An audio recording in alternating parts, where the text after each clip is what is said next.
with the mission to keep as many men on as many guns for as long as possible. We called him Doc.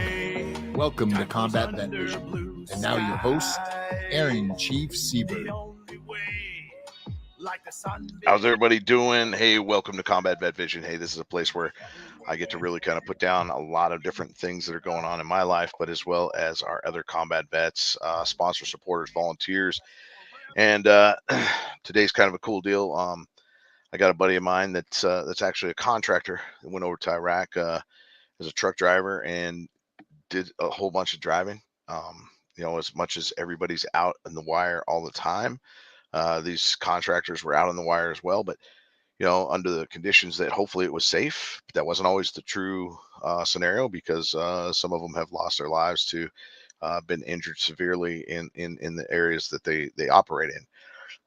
More than ever today, we have a lot of contractors that are used for multiple fill-in areas that the military no longer kind of controls. And if you look at the way that we conduct business as a military as a whole, part of our full operational capability is the fact that we use civilian entities to whether it's to get our stuff across the ocean, to fly into a combat zone with a mass amount of troops on a 747, to the stewardesses that were on board with us at that time. I mean, there's a lot of contractors that were there, not necessarily in harm's way, but definitely in the combat zone. So, hey, I got Mike on deck today. It went by 88 Mike. He served under the Army's kind of contract. And Mike, hey, welcome to the show, brother. Appreciate you being on. And it's good to have you. How you doing? All right, Chief. Thank you so much for having me. Appreciate the time. Yeah, I know you don't want to be on the screen, so in case people are wondering why you're not on the screen, his face isn't on the screen, but he's going to be talking about his life and stuff. And Mike, hey, tell us a little bit about what you were doing prior to being a contractor over in Iraq, and what motivated you to kind of go that direction at one point finally. I was driving truck in the States for a while since the first week of March 04. Got my CDL, got some knowledge under my belt, driving truck cross country. And so I went to another company in 08. They told me about, one of the drivers in that company told me what he did and what was up. And he said they're hiring. So I wasn't able to pass the test for the military, the paper test.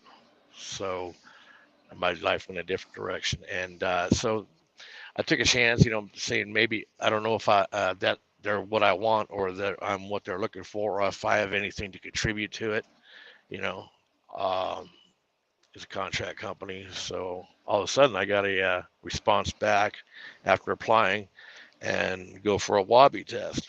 And so I went for a WABI test, answered the questions, and then contacted my recruiter and let them know what's up. So after that, they fly you to Houston, and that's where you get your medical and information and briefing, I would say. But and then I thought, my grandfather, United States Marine Corps, and my dad, United States Navy, and so I wanted to fill that gap, in our time zones from, grandfather to dad to son, I wanted to keep that alive, serving the country, whatever I can do. So I said, I'll go over, we get to Houston, and they were showing videos of what was going to happen, what could happen and what will happen. Say that they show the IEDs detonating a truck on convoy, and a lot of the soldiers getting sniper fire on them, and it's true. You sign up for what you're going to get. So I saw the videos and saw the stuff, and I said, you know what? I'll take that place. Give me the chance to accomplish that missions. So next thing you know, 2 weeks later, I'm on a plane, wheels up, heading to Dubai. Stop in Dubai, change over, wait for a plane to Baghdad to land in Bayat. So I get in the Bayat airport, and I'm walking out of the airport, and I see all these holes everywhere. I mean, I'm seeing there's holes in the airport like all over the place, and the building's like destroyed. And I'm like, wow, man, it's like you're really in it. You know what I mean? He's like, this is gonna be real. You know, this is reality now. You know, got to put your game face on, as they say. So we got sent over to Camp Victory and BTC next to Camp Victory. You know, for our group of people. Did watch some videos, waited to see where we're gonna go for our training, who's gonna stay, who's gonna go, and then I found out we're going up to Joint Base Balad, aka Anaconda. So we're over there and we get our training, and I had to pick up a vest that weighed about 50 pounds. You know, I don't even know how much, but it was two thick plates, one on each side, and two thick plates in the front and back. And I'm thinking, how do these guys do this? And I was like, man, so I got to toughen up, you know. So start exercise, working out, get myself going, you know, get my game face on. And they said, okay, when it came time for all the training and stuff, we got our training, got our certificates, got my Army driver's license. Well, still keep to this day. Uh, so got sent to C1 Spiker and to Crit. And so I landed in Tikrit, and you know, they had their own. Everybody's got their own clique, their own thing going on. So you know, I just sit back, wait to see who I'm going to be able to click with, and so lo and behold, a guy named Sandflea. Sandflea took me under his wing. He's been there many years. He said, "I want to show you what it's like," you know. So he told me, he said, "I'm going to take you on 2 missions on the side seat." Meaning I'm riding passenger.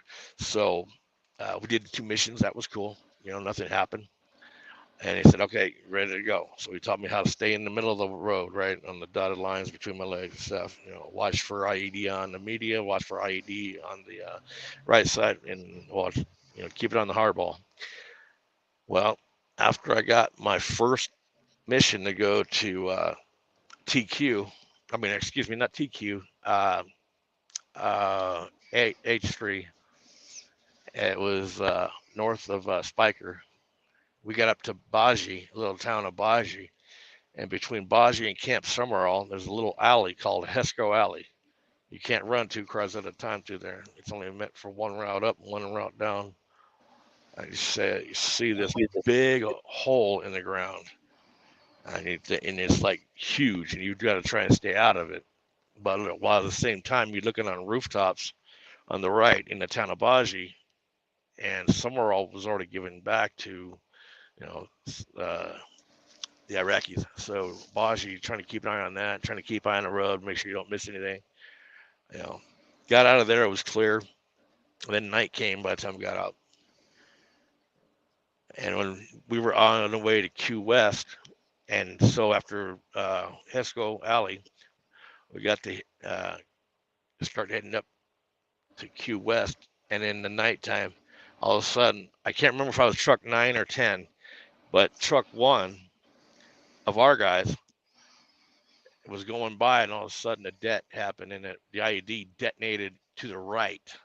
Everything went to the right. The flash, the boom, the light lit up, and the G forces, everything on the ground, just like a massive wave. And like, so we pulled up. We had to do a fast hurry up, drop the hammer, get past, everybody get past, so they can get it, check everything out. So we got past. As I was going past, there was shrapnel through the hood, through the fuel tanks, through the tires, through the deck, through the sleeper, through everything. And even the little pickup that they were hauling on the flatbed for somebody, shrapnel all through that entire thing. Luckily, when the driver and the convoy lead were okay. But we got to Q West, we looked at it, and we're going, oh my God, you know, this is real. So when we got to Q West, 2 people demobbed, said, I'm not going back. I'm going to fly home from here. It was their first encounter and their last. So, you know, man, I didn't want to. I'm not going to, you know, quit. You know, I can't quit. I don't want to quit. Now I looked at what an IED is. Now I want to complete the mission. So after we got done with QS, went down to Spiker. The guy said, "Nice job. You know, a lot of people did demob. A lot of people didn't actually as well. So, you know, the guys who were there, we got a mission down to Anaconda, and they bought me my first vest, my first patch, successful, and didn't quit after the first IED. And that's the patch you see me with when I come to the ride, you know. And so taking on, you know, small arms fire on the way down and up. But on missions, you see that we see a piece of 2x4, a sandbag, an animal, you know, anything on the ground. You know, it just comes down to like, is this it? I mean, I'm thinking to myself, is this it? Is this when it's going to happen? You know, because throughout so many missions, I've seen guys who I run with, a 2x4 actually crushed that, actually crushed it and then detonated. The sandbag had the C4 in it and detonated.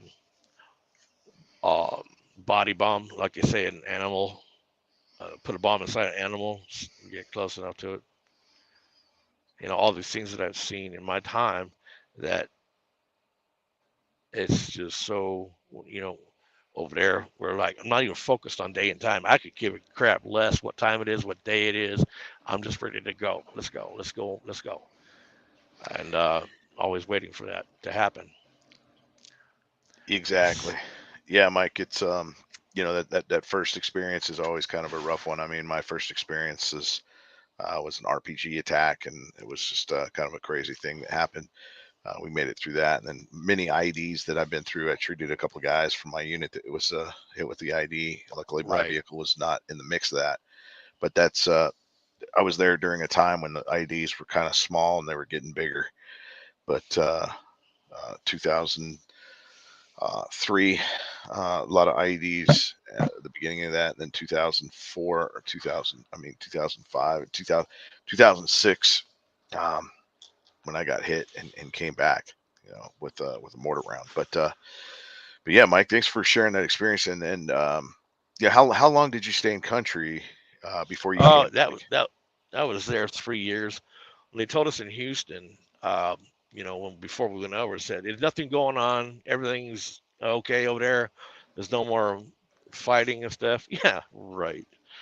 Uh, so in other missions, so you know, I kind of frown on the company I work for, and I realize why we're hated. So when it got there, you know, you hear everybody talk about how much money you're going to make, how much money you're going to make. And for the guys who went outside the wire, we didn't get paid that money. That money went to people who stayed on the base behind a computer doing all other things for the company, you know. And I was amazed at how there was so much scuttlebutt that got back to the country about what we do, you know, and how much we're getting paid. And we don't do anything like that. It was like, I couldn't believe these rumors were going around. I mean, who started this stuff, you know? But yeah, throughout the time there, I've encountered IEDs. I got medevac June 2010. It was either third or fourth. Something happened to where I saw a red wire in the media, you know, and to the left of that, we're southbound MSR past checkpoint, and there was a red spool of wire in the media, and there was a house or a building right well down the way from it with the lights on. So I thought maybe it was, you know, maybe connected or something. So I radioed up, you know, position and where it's at, what it looks like, you know. And then, but we got to the base, and I just, I think I freaked out, and I couldn't breathe. I had to honk my horn on my truck. Thank God it worked. One of my guys came over and said, "What's up?" I said, "Get me a medic, please." He said, "You need a medic?" I said, "Yeah." So they yelled for a medic, armed medic. Scrambled, everybody came over, and I was so big at the time that you know, I was a little overweight. Okay, a lot overweight, but the medic inside checked me out, said, "You got a heart. He's got a heart rate of 30 and dropping."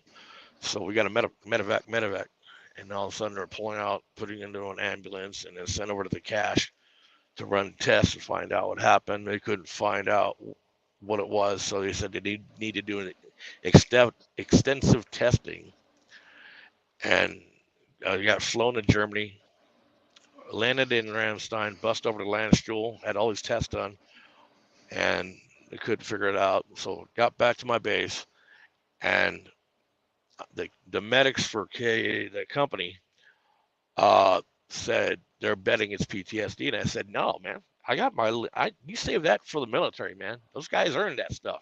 Okay, I didn't earn that shit. I didn't earn that. You can't put that on me, because they go out there with a weapon. And they said, well, what do you do? I said, I go out there with a knife. And they started laughing. I mean, who's going to bring a knife to a gunfight? But so I skipped the whole in denial about PTSD, because I know the military has full honor for that, full right to that. Like, we don't have a right to anything. Yeah, that's the thing about PTSD. Combat PTSD is because you were in a combat area and dealing with that kind of stuff.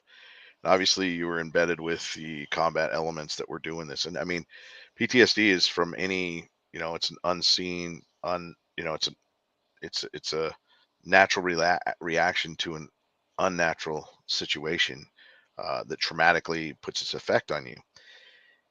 And that could be from childhood to something that your life was put in danger, a car accident, this and that. But day in and day out of going to seeing this stuff impacts your life every single time. The experiences, the high energy, the adrenaline rush. You talked about that a little bit earlier with me today. And that's such an important factor that, like you said, if you could go back, you would. But 3 years of going through this and understanding that you're, in harm's way all the time, and you're without a weapon, so you're constantly probably thinking, how protected are you? Are they going to get to you in time? Which, these thoughts that will go through your head as you're driving down the road and you're being very hyper vigilant, looking for this, looking for that. Every little thing can be a possibility, right? And so often it wasn't, but so often it was. So way more often than anything we've ever seen in our lives anywhere else, right? Right. So those experiences, and don't rule out the fact, I understand, your honor. I mean, you're a patriot, let's talk about that for a little bit. But, and ultimately, don't be feeling like your PTSD is not justified because you didn't serve, or you're not serving in the active military. Hello? Uh-oh. Hello? Yeah, stand by. Let's let his router catch up. Combat zone. Oh, are we on pause If your right now? life. All right, am I back? You are back, Chief. All right, cool. Hey, Mike, before we come back, and I want you to talk about,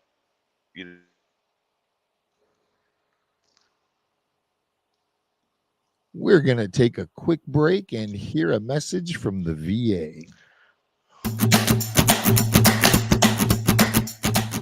This message is from the U.S. Department of Veterans Affairs.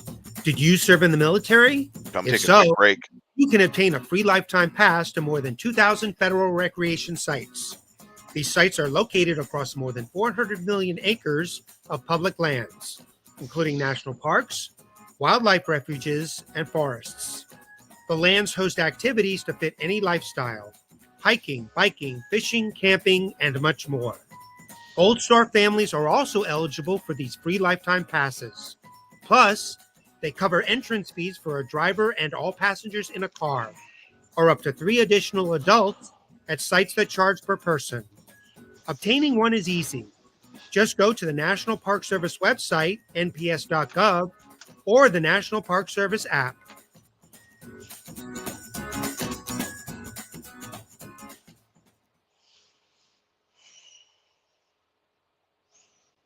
You are on mute, Chief. Can you unmute yourself? I'm on mute? Oh, sorry. No, I'm on mute. You're not, Mike. No, You're good. Oh. Good. Yeah, put me on mute. Hey, we're back with Combat Vet Vision. Sorry, my system might be a little bit slow, and I don't know why. And I'm going to throw this to Starlink because I've got the Starlink system. It should be working incredibly well, but whatever it's doing, it's not doing the right thing, right?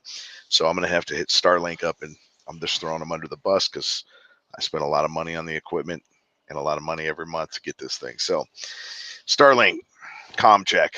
But hey, but it's great to be here with Mike. Mike's we're going to get into his patriotism a little bit. But Mike, just remember, PTSD is from anything, and don't sell yourself short on that part, because I definitely have spent a lot of time talking with him on multiple different occasions to the situations that he's aware of, and part of the problem is that there's not so much care and support for these contractors. And I think at the time that an article was written by NBC, there was 750 thousand contractors across the the nation doing these things. So when you have that many contractors, some of them are bound and determined to be in a combat zone, not by choice, but by mission requirements. So Mike, just appreciate you for all your service in that regard, and understand PTSD is PTSD. I talk to a lot of combat PTSD guys, and you definitely can understand that because you've been out there, done that, and really done your duty and above and beyond. But let's talk about your patriotism, man, and talk about why you came back and you still are involved with so many things. You always want to support the vets. You support your motorcycle with a lot of veteran organizations doing a lot of really incredible things. Talk a little bit about that, and we'll go into that a little bit. Okay, so back in the States or over there? Over here in the States. Oh, okay. Yeah, let's come back, and I had to get my career going back. So yeah, back into trucking. And when my dad passed, I got a bike. Found out my dad wasn't a biker getting back in the 50s. So I got a bike. Something I always wanted to do was ride. So I got to ride. I was an ALR member, squadron, for a short time. And I heard so many of their stories. I just saw my way out of it, because I don't want people thinking that, hey, this is about military, and their families. And I'm like, so anyway, I got out of the ALR 129 out of Escondido, and I just said, I'll just ride for myself, and whatever money I had in my pocket when there was a ride for the Brotherhood, actually who I bought my bike from is Six Pack, and he's the president of the Brotherhood in California, Southern. He knew. I talked to him like I talked to you. He knew what was going on, and he allowed me to ride with him. And when I found out my grandfather Marine, he said, I showed him his DD-214. He said, "Your family, that's the good thing about the Marine Corps. They was always respect what you did. So it just." You go on so many rides where you're just trying to do this one for the children. Bikers Against Child Abuse have their runs. Everybody has their own runs of what they're supporting, poker runs and everything like that. But the children will always be first, and the veterans, families of the fallen. My brothers and I, we donated to families of the fallen. We heard some conflict with Wounded Warrior Foundation. Didn't know what was really going on with that, but we supplied just a little bit of it. And mostly, helping veterans, donating to veteran charities and stuff like that, especially the families of the fallen, because, as part of my colleagues or work brothers, we know, when we see somebody actually, KIA a few times, you think about it, that could have been you, So, when we see something like that or hear something going on like that, we try to keep in touch. We try to get over to where it's at and donate as much as we can out of our pocket. Whatever we have. I don't care if it's my last dime, nickel, penny, or what. It's out of my pocket. I don't care. And it's just when I heard about you and I rode on that ride with you guys down to Del Mar. And that was on video. We went, and I donated to the PTSD Foundation, for the patriotism, all these guys, what they do and stuff, and how, you know, you're dealing with them. I don't want to talk about what you do with them, but you do with them, and then the things that they're provided to be able to get away from those thoughts, that's, that's a blessing. Um, I know you've helped out so many people, and people, I know I've given you numbers to people on the road, and, I've given your number to people on the road, and your number, their number to you, I don't know if they've ever called you or not, but, I spread the word around to a lot of military Marines that don't even know, never heard of this, and they're suffering, you know, because you look at them and they know some will still wear their dog tags. I still wear my dog tags wherever I go. I just can't seem to, I just can't seem to leave them at home, and that's just my problem. Uh, but yeah, patriotism. I want to say one thing. One thing, if you don't mind, can I say one thing about patriotism? Oh, definitely. Uh, Whatever you want. uh, you know, um, Over there, we got a 4-inch blade to kick with us, right? To take with us where we go. Uh, because we don't, because I refuse to be used for their propaganda and my family. We had a secret oath, Uh, we know we don't walk into a knife with a gunfight, so the blade definitely is not for the enemy. It's for us, so we do not get taken alive for propaganda, and that's why I stay a lot too. You know, I refuse to be like somebody on camera. We take off our wedding ring, take off everything before you go on mission. And to be taken alive, to me, would be disrespect. So that's a lot. Why I talk about patriotism on that, but back home, yeah, we're doing the runs and stuff, and just seeing everybody, hearing everybody's stories and thoughts and what they've been through. They share. You know, and I always tell you, Chief, I always tell you, I think it's different with military than it is with us. Like we haven't earned that right. I understand you keep saying, you're a patriot, patriot, patriot. When I hear them, it's like our stories should not even be brought in, but I was like, there's no help for us.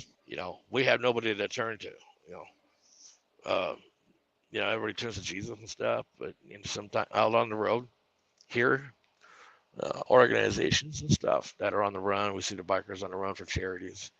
Yeah, I'm not able to ride at the time, but I start thinking about everything back there. I'm not even here. I'm going from since 2019 that massive trigger kicked in. I'm not even here anymore. I've gone through at least 15 companies since January 2020, and it's only 24. Because I'm not here, and one company wanted me to run Interstate 8. I refused running Interstate 8 from Campo all the way to Yuma. El Centro starts the worst part on Interstate 8 going towards Yuma. I drift myself into the middle lane and I get in trouble for it. People call in on me. Well, they go, this guy is weird. They call the police, police stuff. Uh, and it's just, I have a tendency to drift when I'm home. And they're waiting for help to still come because apparently, I don't know what the Defense Base Act is supposed to help us, but I think there's a limitation on how long it takes. So I don't know anything really about that, but I'm sorry, I'm taking a lot of time. Sorry, guys. No, Mike, hey, About stuff. hey, it's good. That's something I wanted to kind of highlight on is the fact that, so many contractors are out there doing these things. And what is their avenue of help and support? That's because, and you brought up a good point. It's different for civilians than it is for military members, because military members, we joined under the premise that danger is part of the deal. If you join thinking that, you're just here for the college, and some guys do, I will say that. But the fact of the matter is, America can be at war at any given time, especially in today's situations that are arising. However, civilians, on the other hand, they're going through their daily jobs, and the thought, because their buddy says, hey, there's a program, and in 9 weeks after the program, you're in a war zone wondering, did I make the right decision? And so you got two guys leaving right after the first initial blast and situation, because the realism of it all, there's nothing more real than being there in the situation. It's not, you could tell somebody about it all day, but until they experience it, you don't know how you're going to react. And even in the military, military guys, we don't know how we're going to react until we're in that situation. And PTSD doesn't always necessarily mean a bad thing. It just means that your mind is focused on it in such a way that it can create problems, or the way you deal with it is super important. And I know, Mike, you've been really working hard at trying to get help and support, and I hope it helps and supports you by talking to me. That's one thing for sure. I've helped a lot of civilians out in a lot of different directions, but or even having this podcast to listen to, or something like that might relate to you, or it might relate to a civilian that might be able to do some, it might really help them. And I never know what it's going to mean, but I definitely appreciate your perspective on this, because I know you're very humble about it, and you have your thoughts on the military and how precious it is. It's really awesome that you have that. But don't. This is a super important fact. The fact is that you've been here. You've been trying to get help. That help doesn't exist for you because there's no VA for civilians. There's no VA for contractors. There's it's you being able to talk to someone like me, that hopefully that in itself is some help. It may not be the most, because it's peer to peer. It's great. And you asked me a question this morning, because so often you're like, hey, like you said, I've had all these jobs over the time. It's hard for me to stay focused on things, because you're right. It's very hard to stay focused because our minds drift. Our minds focus on things that create a lot of hypervigilance. It takes a lot of energy to stay in that mode, and it's hard to kind of learn how to relax and enjoy things. So when things are intense, they're very intense, and we make them that way. And I think, Mike, you've been into these situations where you've made things very intense, and we don't always know how to bring that intensity back down, and how to navigate certain situations, like you said, driving down the 8, and then all of a sudden you're drifting down the middle because it's the safest zone. You're living in a safe zone, and people are calling on you. The area around it, if you look at it, it's just, you're on the MSR. There's nothing on the right, nothing on the left, and I think that's, I don't know, man. I lose it right there. But yeah, my attitude is worse in the States since that major trigger in 2019. That my wife and I are having serious hardcore trouble. And I actually said the word divorce, and I'm so angry at life and the way everything's going that I've been taking out my aggression. I got home, something happened at home, and I punched the refrigerator so hard. And he says, I can't stand being around traffic. And I know it's our job to look at traffic. I mean, a lot of people hate truck drivers because of what we do on the road, but some drivers make other drivers look bad. True to the fact. Okay. But we're trying to make it right, because when you look around, and I'll be honest with you, all the FNs that are driving trucks nowadays, they're making it worse. They're making it even worse because they don't know what they're doing. And when California had a crackdown, over 100,000 CDLs are illegally obtained by Middle Easterners. And that's why I said, holy crap, that's how they're getting through. And there's a lot of FNs from the Middle East illegally driving trucks. Now, I've actually called the FBI. I've called the Homeland Security. I says, look, these guys are coming onto our bases, getting the layout of our military installations, and you're granting them this. And more are getting the layout of the base to where it's going to come down to being these unmanned trucks and these last few trucks left, the foreign nationals, creating a V bed the largest VBAD is a massive tractor trailer with explosives in it, filled. And all they're going to do is take out the freaking gate, and then the rest of them will go to the places where it needs to go. Yeah. And I called the FBI. I told them what was going to happen at Camp Pendleton. Sure as in 2021, I called them. And sure as heck, I think it was 22, some guy tried running me into gate at Pendleton. Down in Coronado, same thing. And I heard the other day at Florida Air Base in Florida, 3 people tried gaining access into the military installations. In 2021, I told the FBI about it. We needed to do something. Yeah. I'm sorry, I'm flashing back. Sorry, dude. I'm sorry. Hey, Mike, it's all right. I mean, it's this is what happens. Obviously, this show, just to get you in mind, being on the show might trigger some things in your head, your mind, and afterward, don't feel bad about throwing me a call and let's talk about it. We'll I'm talk. sorry. Yeah. Right. Yeah, and this, no, don't be sorry, man. This is it's great that you're here to kind of talk about your story and tell the story of contractors and what they might be going through, how they're dealing with things, and obviously you're dealing with a lot of things and you're having some problems at home.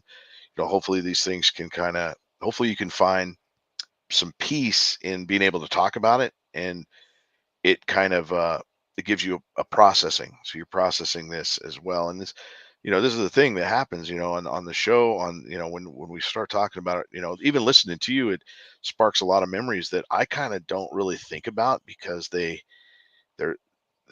hard feelings, right? They're hard to kind of focus on, but but I like having this conversation with you. It's really important for me to have it too. It's very therapeutic for me to listen to you. It's very therapeutic, hopefully, for you to be here on the show and kind of going through this process a little bit. But just relax and know that you're in the States and that I'm here to talk to. I'm here to talk to, man. And I don't know if that's even that might even be worse because the States is such a free nation that you're free to do so many crazy things that you're right. You get to worry about all these different things that haven't happened here but could happen. Correct. That's I'll give you a call after the show and after that. Well, that's cool, Mike. Hey, feel free if somebody wanted to get a hold of you to talk about, what are you doing? They can go through me just so you know. But if you want to put any information out there, feel free to do it. If not, I'll just refer people to talk to me, and we'll get them a hold of you. And any final words and anything you want to say that you might not have said already, just feel free to throw it out there too. Right now? Yes, and then Okay. Well, I've been searching for an attorney to help me with my case so I can go get help. And there's only one that actually responded back, Hill and Pontoon. I can't remember where they're out of, but apparently I've been reaching out to a lot of attorneys, and there's one in San Diego, but I don't know what day and time it was when the damn thing went off. That was the one thing I didn't want to know about. I didn't care about. They said you have dates and times. I said, okay, let's do it the most one that I know about, June 4th. What about the ID going northbound to Key West? I've been trying to find attorneys to help me to where I can go get help at any time. And I just talk face to face because it's hard for me to, like right now, I'm stopped talking to you. I can talk to you and I can see you guys. With an attorney where I can be home and freaking go see a therapist whenever I can to make that appointment, it's just trying to do that and support my family at the same time is really hard. And then anger issues and things I go through at home, and my wife's in the way involved, but yeah, I want to thank you guys for asking me to come on. I'm sorry I don't have the proper words of somebody listening doesn't know, but I still feel guilty about saying coming to terms saying you're not a psycho, you're not a freak, you're not a weirdo, because I mean, how I told you about it's different between the military than us, I mean, we eat with the military, we sleep with the military, separate beds, and we work with the military. You know, yeah, it's just that was the only difference. The difference was we kept them behind the trigger just in case. You know, and that's where I got a lot of coins from and appreciation from. Anyway, sorry about that. I drift. So thank you guys for having me on the show. That's it for me, and I appreciate it hearing me. And I know you've been trying to help me for a while now. And yeah, it's just there is no help for us, you know. And you don't realize that until afterwards. And when you get to Houston and before you go over, they say nothing's happening. They just lied. We're expendable. That's all we are. You know, you got paid to die, so die. That's it. But anyway, Chief, I appreciate your time. If there's anything you want to ask me, please. Well, thanks, Mike. Hey, this is 88 Mike on deck and today, and it's been an honor to have you. Much appreciation, and we'll talk a little later. Hey, this is Combat Vet Vision. This is a place where, you know, a lot of guys get to tell their stories. A contractor that's dealing with some stuff has been for many years. It's been a lot to get him on my show, but I'm really appreciated because his story is super important. It's important for America to maybe know that some things are going on that maybe we don't always think about, and it's an afterthought sometimes. PTSD is. But hey, this is Aaron Siebert, retired Navy chief, signing off. Thanks, Sitch Radio, for managing and putting my show together. Till next time.